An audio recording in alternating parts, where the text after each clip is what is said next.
This week, we uncover the Talos Principle while traveling through the long dark on our journey to becoming billionaires. Fuck you, censors. It's episode 31 of the Indie Game Riot.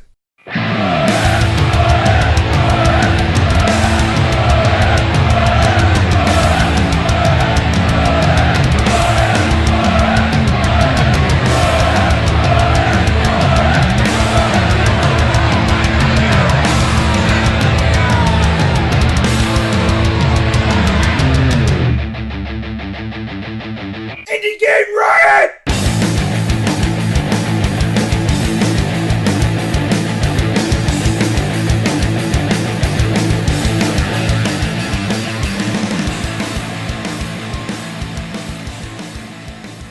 Hey everybody, this is JaShinYa, and this is episode 31 of the Indie Game Riot. Let me tell you, we have got a journey today. There's a lot of... because it was a reference to everything that's going on in the episode that we're talking about. But no one knows that yet because they haven't listened to the episode, unless you're from the future. In that case, welcome. And if you are, where's my hoverboard? Yeah, really. Marty McFly. Yeah. So what's been going on with you guys? I bought a new microphone. Well, aren't you, like, Mr. Yeah. Moneybags? Hey, I mean, like, I've been using the same microphone for the last 5+ years, since, like 2009, 2010-ish. And it was that's the new one. The MXL 990. That was the one I first used when we were... Yeah. And it worked great. I mean, like, you guys have been hearing it for the last 31 episodes, and I just decided that it was time for a change. And it still works. It's still fine. I'm looking at it right now, but I upgraded to the Rode NT1A, and I almost bought a Shure. Your MXL sitting over in the corner, like, plotting your Rode's demise. It's actually hanging out with my other Rode mic. The reason why I bought a Rode is because I've had good experiences with them, and they have 10-year warranties, and... Rodes are actually more generally used for video, isn't it? Like, they have boom mics. Yeah, so I have their video mic, which is like an on camcorder microphone with an 1/8" jack.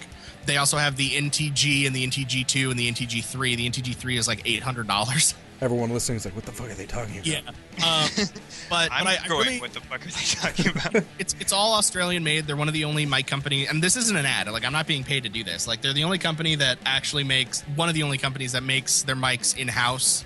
In this case, in Australia, and they just like scream quality. Like, this mic is quality. I paid this mic is $230. Which is Moneybags. Very expensive. Where's my $230 mic? But I almost picked up a Shure, like, for broadcast. It's the weird, like, cylinder Shure, but that's like another $100. And I wasn't gonna spend $350 on a microphone. But $240 is okay. Yeah, 220, 230. But like, I was thinking, like, well, yeah. But like, I was thinking, like, if we ever actually set up a studio, those are the mics that we're buying. Like, I'm not even giving you guys an option. Like, if setting up an in-house studio with actual mics, those are the mics that we're buying. Those are the ones that we're using. Why not the $3,000, like, what are they called? Sennheisers, yeah. I don't know. I've never used a Sennheiser mic. I've used their headphones. The ribbon mics. But anyway, that's that's enough of the audiophile stuff. Yeah. Rev, how about you? I'm tired and getting drunk. What's new? All right, Josh, how about you? Josh, what's new with you? No, I've just worked a lot and I'm exhausted, so... So you're tired. You're getting drunk, so... Yeah. That's you, like, it's, I'm alive, let's get drunk. Yeah. My boss, as I was leaving work, I left early because I was falling asleep at my desk. He's like, "Rev, just get the fuck out of here, go home, have a scotch." And I was like, I don't know if I'm gonna survive to the scotch. And then I got home, and my husband and wife were like, "Hey, you want a Jack and Coke?" I was like, "Yes." Okay, Rev, honest question: are you being affected by the crazy flooding in California? I'm not being affected by the flooding, but driving home yesterday, which normally takes like an hour, even less considering I was going from Santa Ana. So I cut my drive from an hour to a half hour. Actually took me 2 hours. Uh-oh. That's I feel like people in California don't even notice natural disasters anymore unless it's actually like killing them. Well, apparently just east of us, like 2 people died in mudslides, and there's like 10 houses that have been red tagged because they're covered up to their roofs in mud I heard about and that. rocks. And I was like, oh, that's cool. I guess I'm gonna drive now very slowly. Stay safe out there. Yeah. See, I was all ready to do my thing, and then you were like, "No, I actually can say something." So now I feel like I should. I don't even want to anymore.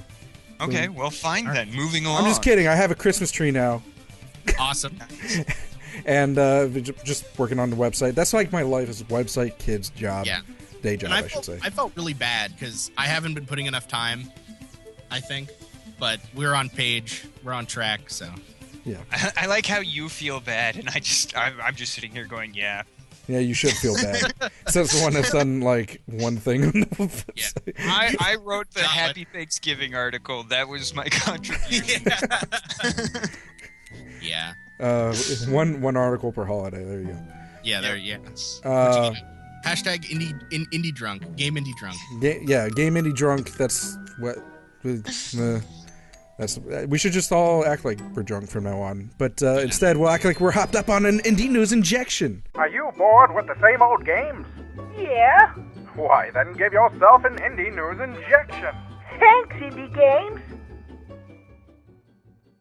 And this week on Indie News Injection, first up, Riot of the Year award, Indie Game Riot of the Year. We have our own award that we're going to give out to the best indie game that we have featured on Starting the Riot. So basically, the qualifications to win this award, this is our first annual Riot of the Year award, by the way, BT dubs.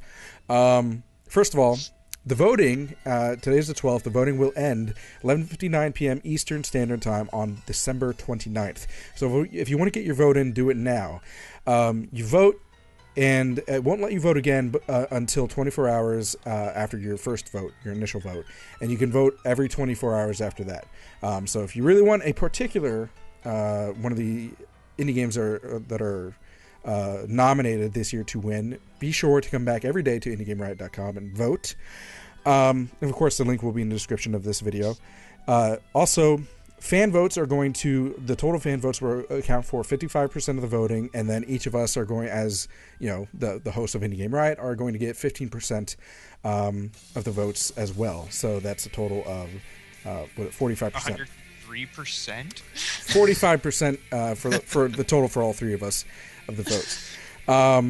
All the games that were nominated have been fully released between December 2013 and November 2014, and have been featured on Indie Game Riot, the podcast, and have been, and were, wait, what am I trying to say? Oh, featured on full release. Featured on Starting the Riot in Indie Game Riot. So basically, any games that were in Peep Show that haven't released between December 2013 and November 2014 aren't on this list. Right. They're awesome games that I love that we featured that I play a lot but aren't on this list. So next year, next rolls around. And then games like basically starting, I think it was last week, any games that were featured on Starting the Riot since last week, from now until through November of 2015. Will be next year's. And we have a really cool idea that we actually just before recording the show, we were like, what are we going to do for the actual trophy? And the trophy, do we want to ruin the surprise for just yes, I'm totally going to ruin the surprise. Just by chance the developers listening? Maybe. The decision by fiat, we are going to order an actual Riot shield. There you go. A 3 foot and 1/3 tall Riot shield, and we're going to put our logo up at the top because we're the ones providing it, the game's title and the devs in the center, and then Indie Game Riot or Riot of the Year 2014, and then we're going to ship it to the team or the developer of the game. So they're going to get this giant fuck off huge package in the mail that is our I can just see it now. They'll get like an email and be like, who are these guys? Forget about it. Well, 6 weeks later, they get this huge shield. Like, what the fuck is this? I've already emailed all the devs and let them know that they were nominated so they could send their fans to vote for them. Okay. So yeah. Speaking of voting, Yeah. Ludum Dare 31. Submission is over. It was December 5th through the 8th of this year. There are 2,636 games that made it into this one. The theme is entire game on one screen. Voting ends in 16 days, 23 hours, 19 minutes, and that was exact as of this broadcast. So check it out at ludumdare.com. And there's a lot of really interesting ones on here. 2,600 though. 2,636. That is insane. 110 pages. That is insane. Ludum Dare is one of my favorite online game jams, I gotta say. It's so crazy. And so many good games come out of it too. I'm excited to see what the next Surgeon Sim or something like famous is going to be out of this. I'm digging Raptor Polo, which is literally you're riding around on raptors and you have battle axes. like how am I going to play all of these games? It's not bloody possible. No. Well, you just pick the ones that have an intriguing thumbnail, or you could just go ahead and randomly pick the first thing, or the 12th thing out of each page or something like that. But you should definitely go to the Ludum Dare and judge them and support the ones that are your favorite. But speaking of support, the next up on our news list is something called Queen of Code. And here on Indie Game Riot, we always talk about, not always, but we often talk about how women need to be better represented in the gaming industry. Queen of Code is just for that. And basically there's a group called Creative England. They invest in the future of creative talents, female creative talents in the United Kingdom. They've partnered up with crowdfunder.co.uk to have a competition where female game developers will create a campaign, much like Kickstarter, Indiegogo, or something, and try and get it funded. And they actually get free campaign advice from crowdfunder.co.uk, first of all. And they have to have at least a 2,000. It's in British pounds. They have at least a £2,000 limit minimum. But the top 5 campaigns that get the most funders to them and get fully pledged will actually get an additional £3,000 from Creative England. That's like $6 million in real money. Something like that. So our people, this is a little bit different than the Fine Young Capitalists trying to bring people, women, into the industry. These are taking, unless I'm completely wrong, these are taking actual female developers and giving them the ability to, instead of being shoved into the corner, actually be able to make what they've been trying to make for years. Well, it's allowing them an opportunity to break in. Exactly. So I mean, they have the talent. It's just that they're not known. Yeah. This gives them the opportunity to get their game fully realized and break into the industry, which there's an interesting stat on that I actually had on the article. I should have had that open up. That is on indiegameriot.com. But I think it's something like 12, what is it? It's 49% of gamers are female. Only 12% of the industry is comprised of females in indie game or in game development. And that's something that should be rectified, personally. I don't know. There's probably people out there that argue it's just not enough. Females just aren't trying to get in. Bullshit. Come on. Yeah. There's it's, what do they say? It's like as big a thing as people say it is. I don't know. I'm not going to argue that or whatever. But there is an obvious issue as far as the ratio it goes. And here's the most important thing. People are making games. They're being supported by the community, and we're totally behind that. Absolutely. Indie games they're making, by the way, all fully funded through the campaign. Yeah, definitely. And a lot of them are really cool too. Yeah, they look really talented and professional. Very innovative. Yeah. And on more news of allowing people to make games, a little bit different. Papers, Please is no longer censored by Apple. yes, you can get Papers, Please on your iPad now, because after fighting with Apple, they have released a modified version of Papers, Please into the App Store for the iPad. Now, Papers, Please is a game did we talk about Papers, Please?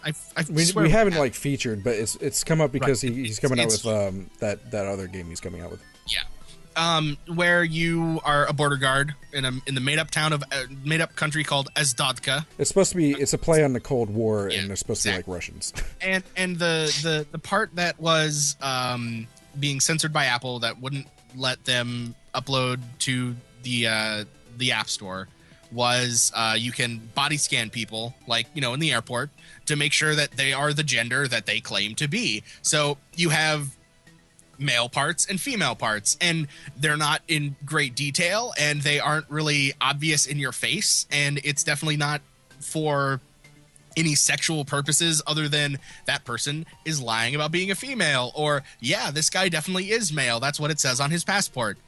So I'm gonna interrupt and point out that I don't think you read your article all the way. What do you mean?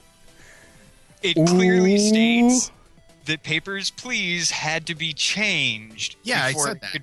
Yes. Yeah, but he did not. You said it was no longer censored. And no.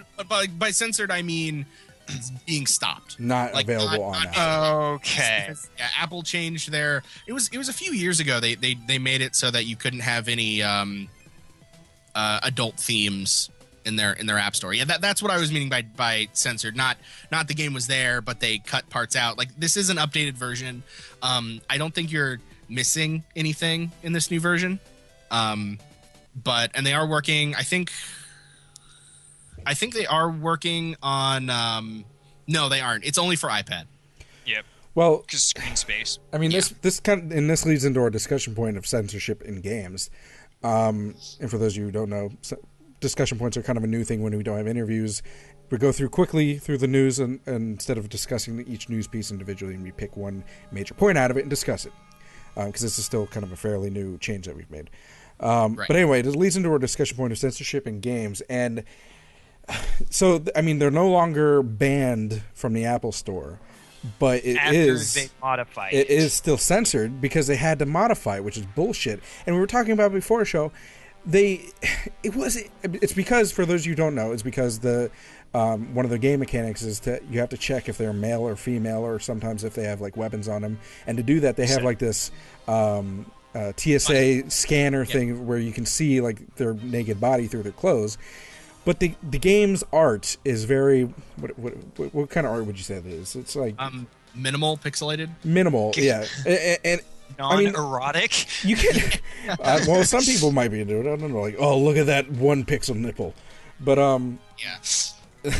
but it's the art style. I mean, you can tell their tits and you can tell their dicks, but like you said, it's like they're pixels. It's a caricature. Yeah, exactly. It's not anywhere close to realistic. If anyone is getting a hard on off that, they could probably find something else better. Yeah,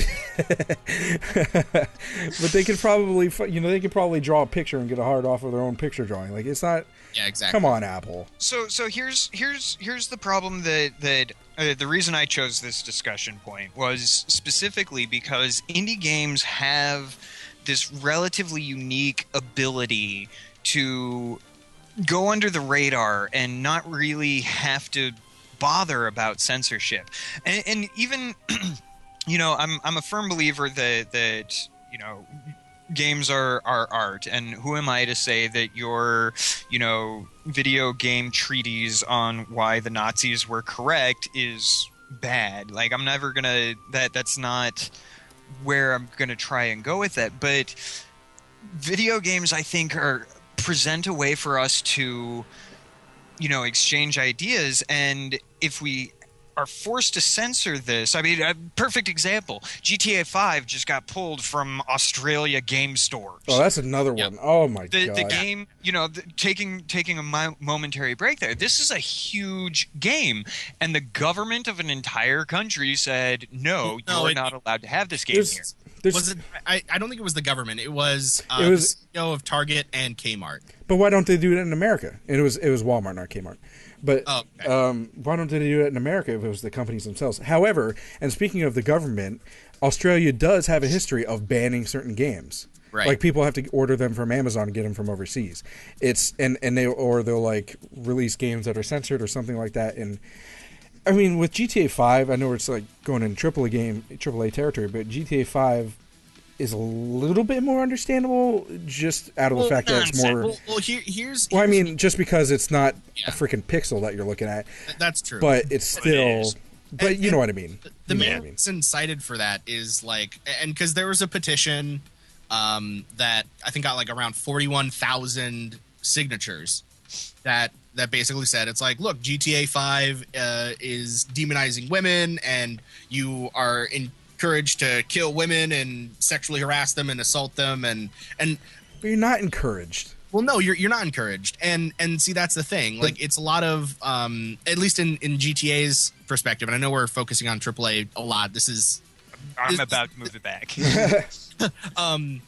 I totally lost my train of thought there because I'm focusing on the next game that I think that sparked me and Rev to actually bring this up. There's a remake of a game. Rev, are you going to mention this? Yes, that was going to be the next one. So way back in the day, before you two were born, at least, there was a game called Custer's Revenge, and if you're familiar with the concept, you dodge arrows, and then you get to a Atari pixelated naked native woman tied to a cactus, and then you fuck her. And somebody went through and remade that, much along the lines that is fairly popular right now, remake old games with updated graphics, and they did so. And I don't know how I feel about that. So here's my take. And do I think that the game's content is appropriate? Probably not. Well, what's appropriate? It's not appropriate to bring into work. Be like, hey, look at me murder this prostitute. Well, is it culturally sensitive? That Custer's Revenge thing is. But here's and this sort of goes into the bigger talking point, and this is sort of this is just a personal opinion that I have, is that if you stop ideas, or if you stop like directions that somebody is going, like if you burn books, as much as I might hate a book, I never, ever support the burning of a book, because that's burning an idea. That's burning somebody's thoughts. And as wrong as you might think that those thoughts are, they're still somebody's, that was in somebody's head. They put that down there, and it is out now. You are definitely. And it's all relative too. Well, right. But there was a large outcry about this game where it's culturally insensitive, which obviously it is, and it offended a lot of people. And it objectified. I actually signed the petition. I signed the petition and contacted the host of the game and said, hey, and this is me. Yeah, I feel that this particular case contributed absolutely nothing to the further discussion. So what's the line, though? Are you talking just because it's raping a particular culture of person?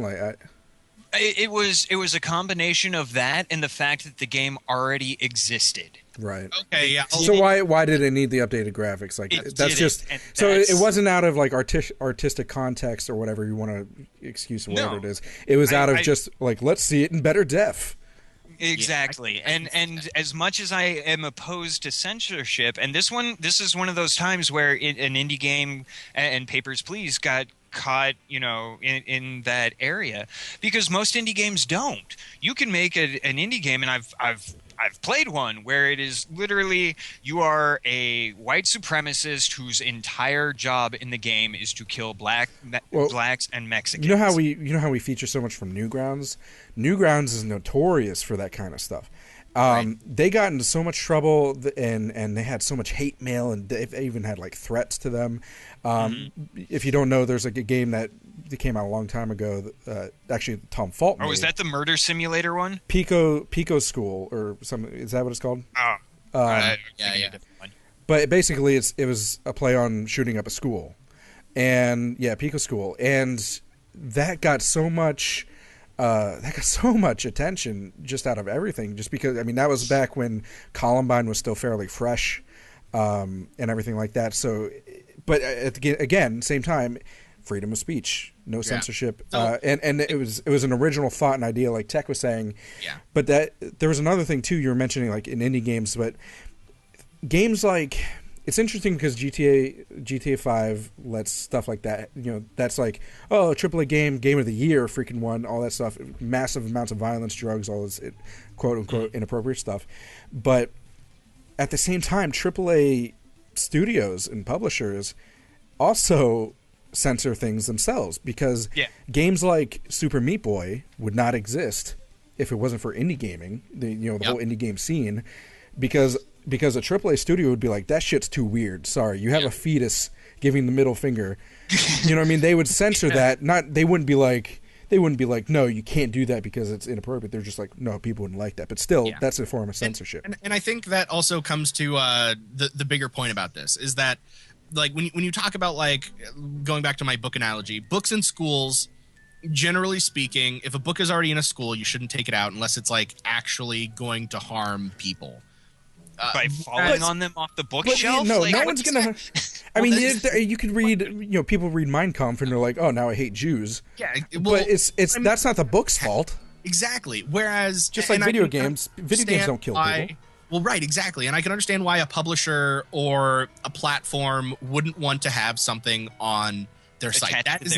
That is not censorship. That is a company's decision saying, "Hey, we don't want to support this. That's fine," and that's okay. And you can support things with your wallet, but getting something to, like, be banned across everything. Which, and I'm not trying to say that this is what people are trying to do specifically with this game or anywhere else, but like, and there is a fine line between understanding that there is a difference between a publisher pulling something because they don't want it associated with them, and a dev being told you can't make that because it'll offend too many people.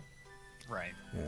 And I guess this falls under a different, it falls under the category of the publishers don't want to publish it.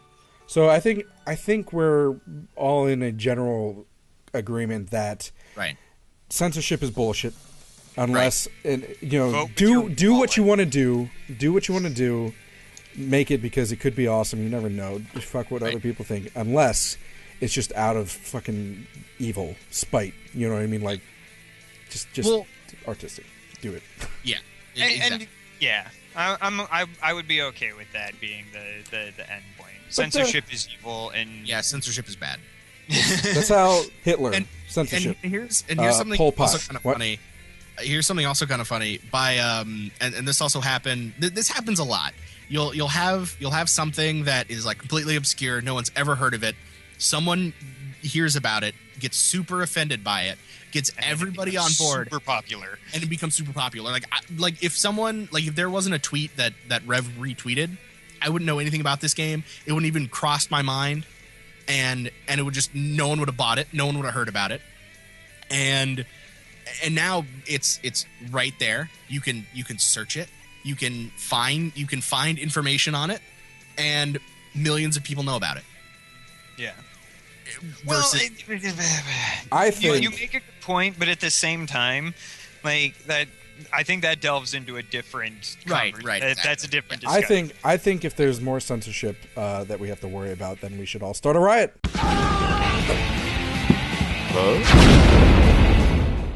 This week, Talos Principle is starting a riot. This game was suggested to us in our live show by Perposterone. Yeah.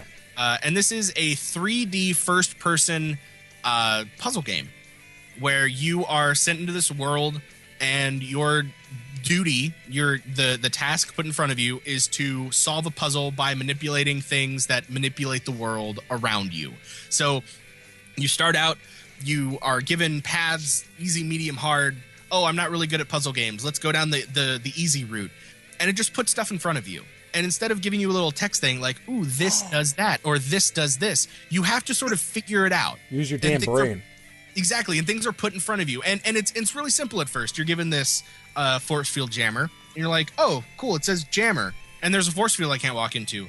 I'm going to walk up. Oh, place down to jam. Place down. Oh, it jammed. Cool. Go to the next one, do that. And then you find one where you don't have a jammer, and you're like, crap.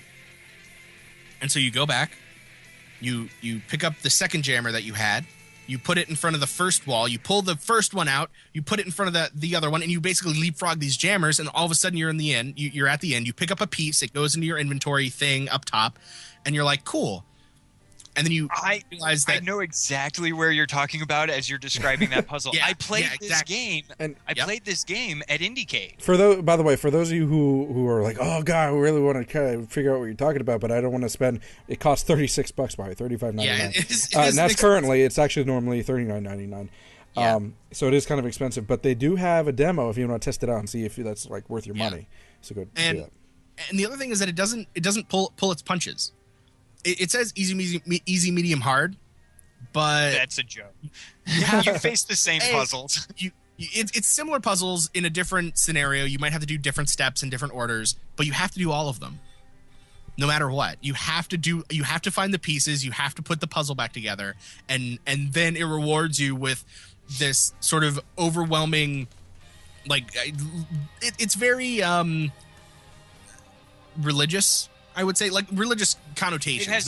It has overtones. It's not Bible thumping, but it's sort of it's biblical in feel, in its scope. Well, it's not necessarily biblical. Maybe be the wrong thing. Maybe it's just the fact that there's a religious overtone in general, right? It's actually the other way around. It's biblical in the sense of there is the voice of what you are assuming is a god speaking. That's what I'm saying.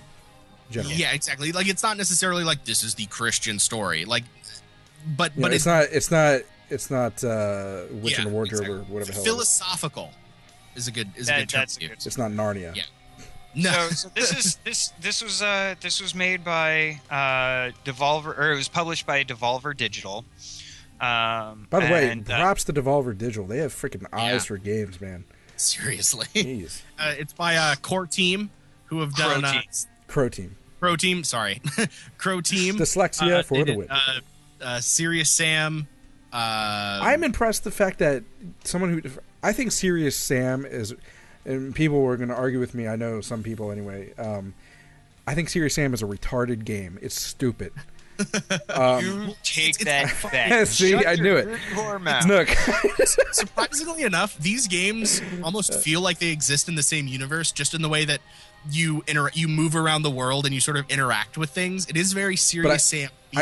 I think the Serious Sam, like, you're right, because it's like you can tell it's developed by the same programmers, but I think what does the trick is first the level design, but also the fact that it's written by Tom Joubert, who was a writer for FTL and The Swapper, and Jonas Kairatsis, I don't even know how to pronounce that. He did Infinite Ocean. So we're talking about good game writers who I think are adding that missing layer. And a lot of people are saying this is like the game that's the first game that's really gotten close to Portal, like the first Portal's charm as far as puzzlers go. Yeah. And my experience with this at IndieCade, granted I only had about 15 minutes of it, but I thoroughly enjoyed it. And I only got through a couple of the puzzles, and when I had to pick up the second jammer to walk it through the first screens, it took me 10 minutes to figure that out, because I was approaching it as, a normal kind of puzzle game that happens in modern times, where you run through it and you fit the funny looking object into the funny looking hole. Here's a puzzle. Right, and it was not that. I actually had to stop and walk myself through the puzzle from a logical standpoint. What's interesting is that this is also the same way that Rev lost his virginity.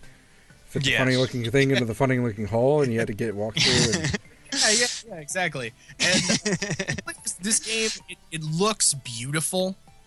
The story that sort of unfolds for you, sort of, I feel, follows the theme of not really holding your hand. It's just sort of like it comes out as you progress through.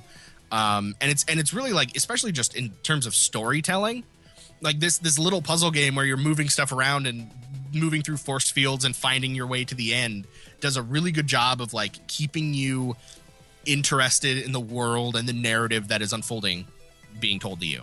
Yeah, definitely. So yeah, this is again Crow Team. You can buy this game on Steam for Windows, Mac, and Linux. Currently, it is on sale for 10% off at $35.99, or you can pick it up for $40 if it is not on sale.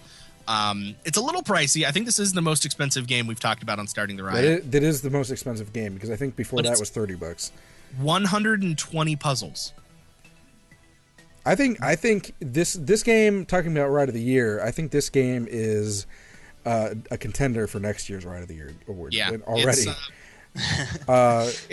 It's definitely something, and if you're willing to drop the cash, I don't think you'll be disappointed. Yeah, or you can just wait for you can just wait for the Steam Summer Sale. But actually, if you do have the money, please support them, because indie games could use all the support that you can give. And by the way, this is did you say Windows, Mac, and Linux? Yes. Okay. Windows, Mac, and Linux. Windows, Mac, and Linux. Penguin thing. I feel like, did I miss something? I feel like we're missing something here. I don't know. I mean, we've talked about the developer. There's a kitten on their thumbnail. That's all you got to know about the game, so buy it. Yeah, it's a robot and a kitten, and that's I guess that's all you really need. Not a robot kitten. That'd be cool. But enough about this this little peek into Talos Principle. Well, I'm going to take a peek in the peep show.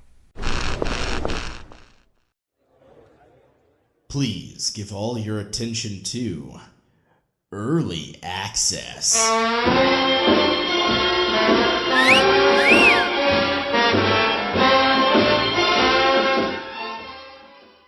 And this week on the Peep Show, we have The Long Dark. I'm personally very excited about this game. The Long Dark takes the apocalypse into a different direction. It's not zombies, it's not mutants, it's not nuclear war, Fallout style.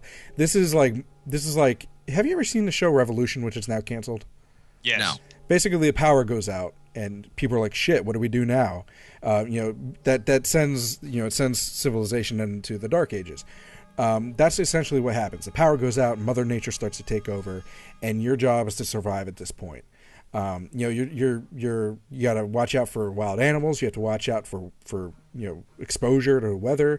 You have to find food and water. You have to make sure you have shelter all the time, all that sort of stuff. But basically, a geomagnetic disaster is the cause of this apocalypse. And the game takes place in the aftermath of that, where you have to survive, first person style, by the way, which is always cool. And it's also basically, when you're playing, it's very open-ended and sandboxy for the most part, and they call it thought-provoking, mature storytelling, which always piques my interest. Where I like the idea of creating my own story with like certain like points here and there where it just kind of like spurs on different events and all that sort of stuff. Thought-provoking is always a good one too, because sometimes it's fun playing a brain dead kind of game, but sometimes you're just like, man, this game just has me by the balls right now.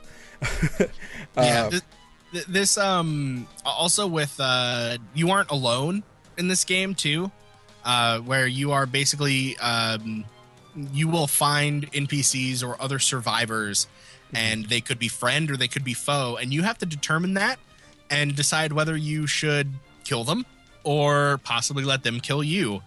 And it's kind of exactly, and it's kind of funny because there was a game, an indie game that let's see if I can remember the title of this game. Rust. Oh, Rust. And when Rust came out, it showed people, and also Daisy, and even after all this time, I still have my hesitations with Rust. But yes, I wouldn't even like compare this to Rust at all. Well, no, the reason why I'm comparing it is that it showed that people, when shit hits the fan, Everyone is going to murder everybody else, no matter what, and no friends are made ever. See, we didn't need video games for that. We have Black Friday. Yeah, exactly. But it really asks you the big questions that you might not have to experience in your everyday life with computers and light and electricity. Right. So one of the things that really intrigues me about this is the art style for it. It's post-apocalyptic survival, right? Right. But the art style, it's so cute and endearing. It's very unique. I think it's really cute, I guess you could call it, but I think it's really pretty in its own way. I mean, you're not talking about like super hyper realistic graphics. It's very I don't know, how would you call this art style? Unity? Well, sure, but I mean, say it looks very Unity. I guess so, but I mean, like the style of art, I'm not even sure what to call it, but it's very bright. Well, but the real world is kind of bright, like. Well, it's also kind of dark too. Well, exactly, and if you look at a lot of some of the stuff from nighttime, like it is very dark, and like if anyone's ever been camping or out in a cabin in the middle of the woods and not in like a campsite, I think they sort of capture the essence of that in the art, because when you're out in the woods and you're in a cabin and the fire is still warm but no longer burning from the night before, and you wake up and it's bright and you don't know what time it is other than that the sun's up and there's light pouring through the windows, or possibly window depending on how rough you're doing it. I think that the overall feel of that, they really captured that in this game. Like, it feel as much as the graphics aren't hyper realistic, the atmosphere is very, very, very realistic. I think the atmosphere matches what they're trying to get you to play, like immerse you in. I think it matches well. Basically, you're playing as I just saw the name. Why? See, look, it's Will McKenzie. Thank you, Will McKenzie, bush pilot Will McKenzie, up in the northern wilderness, and it's first person, which again, compared to like something like Rust, which is completely different, I think, but not third person, first person, adding to the immersion. There's like supply caches, and there's like little cabins and things like that to help you survive. I believe there's a bit of mystery to it, finding out what the hell happened. What happened? Yeah, because it takes place immediately after the geomagnetic disaster. There's also like ways to die, and the fact that like certain decisions that you make could change the course of your life and or death dramatically. It kind of reminds me of Oregon Trail almost, and it's probably because of the way they use dysentery. I guess you can get dysentery in the game, which I guess makes sense because you don't have modern medicine at that point. But it's also because when you think about Oregon Trail, you had to make a decision: should I ford the river? Should I buy a ferry? Things like that. Same thing, except a lot more extreme, where you have to make decisions, life or death. Yeah. Here's the other thing too. I know I have the Grizzly Adams beard, for those of you who know what I look like. But in the wilderness, and this also goes back to, this isn't necessarily simulation. Like, this is very much sandbox survival. But an injury in the bush is 10 times more intrusive and devastating than it would be outside in the modern world. Right, like a small cut gets infected. Yeah, and there you go. Well, not only that, but you get a cut on your hand, and then all of a sudden, everything changes. You can't chop wood the same way. You can't carry as much. Right. You have to be very mindful of that, because everything that you're doing exerts a certain amount of energy, and you can't actually perform as well, even if you just have a small cut on your hand, or if you hurt your leg. Like, all of a sudden, everything takes twice as long. You have to carry. Or if you drink the wrong water, and all of a sudden you spend half the day taking a crap behind. Exactly. Giardia fucking sucks. and it's like they really they take all of these different possibilities that are given to you in the real world and make this a game. And it's a really fun, safe way where you can experience, oh, looks like I fell off of this rock that was 3 feet high and broke my ankle for seemingly no reason other than that I didn't understand that gravity works. Yeah, like sometimes shit happens. A few more things about the game too. You mentioned like in Rust and DayZ and stuff like that where you can just screw each other over. Right. There's actually kind of the same option. You come across someone, are you going to be nice to them? Are they going to be nice to you? Or are you going to kill them for their supplies? You know, what is the best decision to help you survive? Or are you going to try and make things civilized? Or are you going to be like, you know what, we're still human beings, just because we don't have technology, we should still work together and figure out a solution.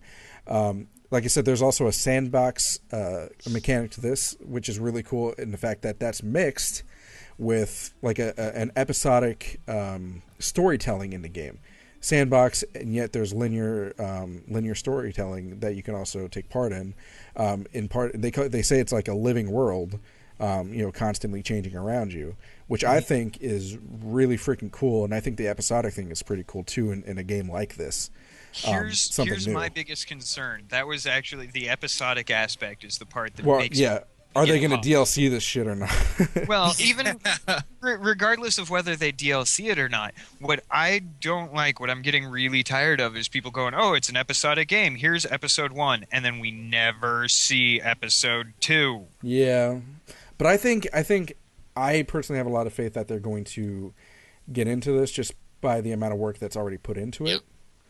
But then again, it might not sell well. You never know. Hopefully it will, but it might not. And then we're like, well, never mind. I mean, think about it like this, though. We've been talking about this game for months. Mm-hmm. True. And that's kind of like, just to bring this up, sort of the behind the scenes, bringing you guys into the behind the scenes, is that when I saw this, that we were going to be talking about this game, I was like, did we already talk about this game? Like, I remember reading about this months ago and us exchanging notes and things to talk about. And we've been looking into this game for a while, maybe not necessarily consistently and constantly, but it's been there. And now they have a lot more information on it. Hinterland, which is the developer, is a team of 2, 3, 4, 5, 7 people, 2 of which are composers, and then one of them is the community manager. They basically have the creative director, the technical director, the audio director, the writer, the manager, and the composers. But like, they are putting a lot of time into this game. And just from information on it too, you said the Hinterland Studio is a developer. It is currently in early access on Steam. You can buy it for $19.99. Help support the furtherment of the game. Of course, as always, maybe we should just do this disclaimer every single time, even though it's not our responsibility. But early access always risks. If you like the game and you want to support it, buy it. Especially if it's because you're buying it in its current state. Yep. Of course, you'll get the full game if it comes out, which we hope it will. In full for free, but you're buying it in its current state, so there's no guarantee. It came out back in September, as far as like the early access goes, but it is on Windows, Mac, and Linux on Steam. Thank you again. Yes. Yep. So there you go. Oh, and actually, that's for the episode. That is the story mode. The sandbox mode is only Windows and Mac, though. Just BT dubs. Weird. So you don't even use the Linux, so I don't get you. Yes, I do. Oh, you do use Linux? Yeah, I thought you as just often had as I can. I thought you had Windows. As often as you can. I finally have a Linux box at work, and I use the Windows 8 laptop. I hate Windows 8. Yeah. Anyway, Windows 8 is terrible. Yeah. You can buy by the way, you can buy. I just noticed this. They have different editions too. There's the early access edition, which is $20. There's Survivors edition, which let me see. Season 1. I'm trying to figure out the difference. They have a Survivors edition, which is $24.99. Also includes access to full retail game on release, and an extra key. Extra key, CD key for the game, as well as an art book that you can download. There's also $30 director's cut, which has all that stuff, plus downloadable making of documentary and a boxed copy of the game on DVD. And that also gets you I don't know if it said this in the other ones, but you also get a DRM free version. That's on all of them, yeah. And then you can also buy the soundtrack if you like the music separately for $5.99. Anything else I missed with this game? No, I think that pretty much covers this. Well, if for some reason you can't support the game in its early access because you're poor like me, there's also always... Wait a minute. You butchered it! I did! Mobile! Yeah. Going mobile is because we're in the Long Dark is about... Going mobile. Folks. Oh.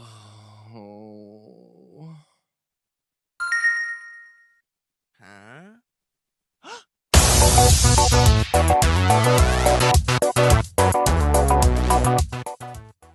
And this week on Going Mobile, I have to preface this because we told you guys all the way back at the beginning that if we ever ran into an area where our opinions might be tainted due to relationships, we would make this clear. So, our game this week is Bitcoin Billionaire. You might have heard about it. The caveat to this, I am friends with one of the developers. We worked together at a past job that I was at, and we're still friends on Facebook and tease each other, etc. When I saw he published the game, I contacted him and said, hey, I'd like more information on this. And he goes, well, it's iPhone only. And I said, okay, never mind. They just came out. They just released this week the Android version. And I played it, and I'm going to give you guys my full everything on this. So, no holds punched if no punches held, whatever. What did you just say? No holds punched. No punch. I'm pulling no punches, no holds barred. That was no bourbon drink. I swear it. Hashtag indie game drunk. Game indie drunk. Game indie drunk. So, with keeping that in mind, and the fact that I have an addictive personality, go download Bitcoin Billionaire. Okay, it's a free game, and here it's addicting as fuck. Do you remember the game Candy Box? Yep. No. It's like that. It's that in concept. But you're mining bitcoins by tapping on your phone. And I'm terrified I'm going to break my phone because I drum my fingers to get my bitcoins. And then I get one of those bonuses and it's like, you get 50 times more per tap. So I'm like drumming really, really hard on my phone to try and get them in faster. And I'm afraid I'm going to have to buy a new game or a new phone. There's just a finger hole through the whole phone. One thing that disappointed me about this game is that it was mobile. Because I do very much like the clicky games, but I have a program on my computer that lets me automatically click. It's funny you should mention that. It's funny you should mention that. Now, this game does include microtransactions. You do have the ability to purchase things that help you out in game. And normally I'm against this, but this is not in an overtly pay to win format. It's that you can purchase an auto clicker. You just put your finger on the screen and it auto clicks for you, but it only lasts for 30 seconds. It's like a temp power up. Yeah, it's a temporary power up, and at this point I have not yet spent any money on this because I need to wait for payday. And it's one of those things. I appreciate what the developers have done. I appreciate the game. Our unpaid PR intern Binary also downloaded the game, and she is kicking my ass in game. So is it like a score type of thing where you compete with your friends? You can, but we compare notes, and she's like, "Yeah, I'm making tera bitcoins per second." Oh my God. And I'm like, yeah, I'm making 100 giga bitcoins per second. Now, I mentioned that we were going to talk about adverts. I hate fucking adverts. Plain and simple, it's never going to make me happy with including adverts. However, this game does it in a very unobtrusive manner. Every so often, you'll get an email that says, hey, we will give you this reward, whether it be, 600% of what you're making or whatever. But you have to enable banner ads on the game for 30 seconds. And if you have the option to say yes or no. And it really doesn't, affect the gameplay in either way. They do it at the bottom, and it doesn't affect the game. Nothing gets covered up. It just slides the screen up a little bit and displays this teeny tiny little advert on it. They also included video adverts, and you can use those to get out of accidental negative things. This game's addicting. It really, I'm sitting here playing it as I'm talking about it, and that irritates me. I haven't done this in forever. I think the thing that really would draw me into it if I could afford a phone. By the way, I could play it on as far as mobile goes is Kindle. So get a Kindle release because everyone plays on Kindle. No one does. But anyway, it's a Kindle. But anyway, the thing that really draws me into it is the upgrade system. There needs to be, for me to have an incentive to play a game, or for me to play a game, I really need incentives, especially games like this. And the upgrade system, the fact that you can customize, the fact that you can get power-ups, things like that, is what my incentive would be to continue playing. And that's what I think if I were to start playing this, I would. Well, Josh. What's that? They might do Amazon. Oh, shit. Well, goodbye, world. It's been nice knowing you. That isn't an official statement, but winky face. Yeah, winky face. So a huge. I do want to say, FizzPal Games is the group that put this out. It was published. I don't remember the publisher's name because I'm horrible with that sort of thing. I go directly to the devs. And it's free. It does have microtransactions. They're relatively limited. Don't forget to hit your casino for your free standard spin each day. It is a noodle cake games. Noodle cake. That's the one. I was like, fist what now? Fist. I didn't want to sound stupid, but now you sound stupid. I feel better. But you know what's not stupid? What's that? The end of the show. Although you could argue that it kind of is because the show's over. No one likes the show to be over. It's awesome. But it does have to end at some point. But we'll be back next week. Just a reminder, Riot of the Year award voting is going on again until December 29th, 11:59 Eastern Time PM. Go vote. You can vote once per day, so go do it, indiegameriot.com, and vote. It is on the front page. By the way, those of you who are listening to the live show currently, you are not hearing, you're not seeing any of the bumpers or gameplay footage. You're not hearing any background music. So you can go check out that stuff on the recorded, edited version, which is on our website, indiegameriot.com. But those of you who are listening to the recorded version, our music that we have in the background this week is by the very talented Jay Fernandez, who actually comes to us from the Behemoth, the same makers of Castle Crashers and Battle Block Theater and all that stuff. Jay Fernandez is kind enough to let us use his. It's not from the Behemoth, but his own personal music on his SoundCloud. So if you really like the music that you've been listening to, go check him out. Comment on his SoundCloud, say Indie Game Riot sent you, or go follow him on Twitter and all that stuff. His links will, of course, be on the screen or not on the screen because we can't link to SoundCloud, but in the description you can go find it. If you are an indie game composer, musician, or indie game programmer, indie game anything at all, please contact us. Or if you know anyone, please tell them to contact us, because we love featuring that sort of stuff, and we want to feature that sort of stuff, and you want to be featured, so do it. You want to be featured. This is the portion where we brainwash everyone, guys. Come on. Yep. You want to be featured. There you go. Moving on. Other ways to contact us, we're on Twitter at IGR Podcast. You didn't say the email. Other ways to contact us, Twitter at IGR Podcast, Facebook.com/IGR Podcast. We're on Reddit, the subreddit, reddit.com/r/Indie Game Riot. Right now, you can also find us. We have a Steam group you can find us on, and follow our curator group thing there, where we have all the games that are available. on Steam that we featured on the show. We're also, if you are into the audio-only versions of the show, you can listen to like on the way to work or something like that. We're also on iTunes and Stitcher Radio. Again, look at us being all professional. Yeah. And again, our website is indiegameriot.com, and you can contact us there by emailing us at one of the emails that we have listed, or you can just do our general email, which is contact@indiegameriot.com. There it is. See, I was getting to it. You need to hold on to your balls or something, man. Jeez. Calm your tits. We're so corporate sellouts because Yeah. I'm totally making buku bucks right now. Yeah, totally. Podcasting Working day jobs. Yeah, podcast peanuts. I'm making so many bitcoins. I shouldn't even have to only. have a day job. Yeah. Anyway, I'm making 114.45 gigabitcoins per second. Yeah.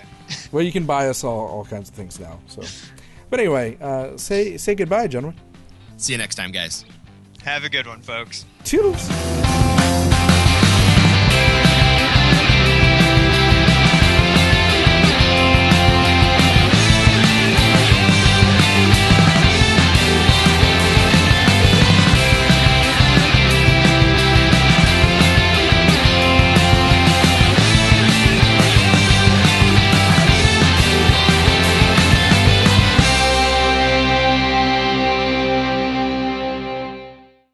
You It's ready? funny 'cause it's true. Yes. You gonna shut your mouths? No. How do I get the feeling that you're sitting there with your mouth like, ah? I actually was. I mean, isn't that the opposite, like counterproductiveness to this show?